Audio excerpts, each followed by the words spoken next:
Kundi la wanamgambo wa RSF la Sudani limetangaza kuwa limechukua udhibiti kamili wa mji wa El Fasher ulioko kwenye jimbo la magharibi mwa nchi hiyo la Darfur. Taarifa ya kundi hilo imetolewa Jumapili saa kadhaa baada ya kutangaza kuwa linaidhibiti kambi kuu ya jeshi katika mkoa huo ambao liliuzingira tangu mwezi Mei 2024. Taarifa iliyotolewa na kundi la RSF imesema imetoa mji huo kutoka mikononi mwa mamluki wa wanamgambo, likimaanisha jeshi la Sudan ambalo limekuwa likipambana nao tangu mwaka 2023. Mji huo mkubwa ndio wa mwisho ambao haukuwa mikononi mwa RSF huko magharibi mwa Darfur na umekuwa haufikiki kwa urahisi kutokana na mapigano makali. Taasisi inahusika na kulinda afya na usalama wa watu walioathiriwa na mizozo chuo kikuu cha Yale HRL imethibitisha kupitia picha za satellite kuwa wanamgambo wa RSF walisonga mbele kwenye mji huo hadi katika kambi kubwa ya jeshi na mapigano makali yalitokea.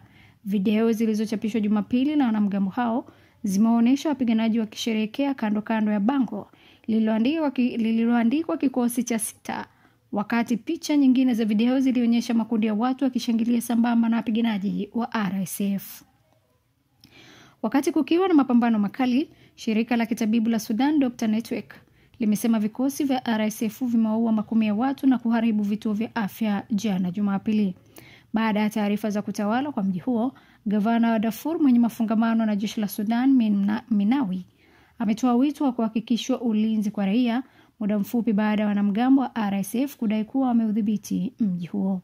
Minawi ametaka pia hatima ya watu walilazimika kuyakimbia makazi yao iwekwe wazi. Amedai pia ufanyike uchunguzi huru kuhusu ukiukwaji wa mauaji ya kimbari yaliyofanywa kwa kificho na makundi ya wanamgambo ambao wamekuwa kwenye mapambano makali na jeshi tangu mwezi Aprili 2023.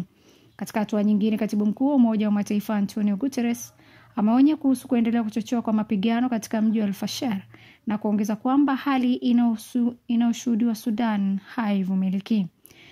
Nayo ofisi ya utaratibu wa misaada ya kiutu na Umoja wa Mataifa OCHA imeripoti kuwa maelfu ya watu wamekwama katika eneo la michafuko la El Fasher huku wakikabiliwa na njaa bila huduma za afya, chakula na hawana usalama.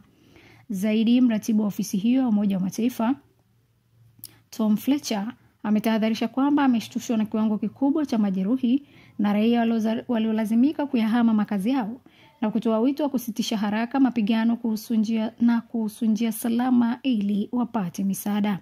Kulingana na Umoja wa Mataifa, watu wasiopungua 300,000 wanaishi katika mazingira hatari kwenye mji wa El Fasher ambako haufikiki zaidi kwa mwaka mmoja hivi sasa.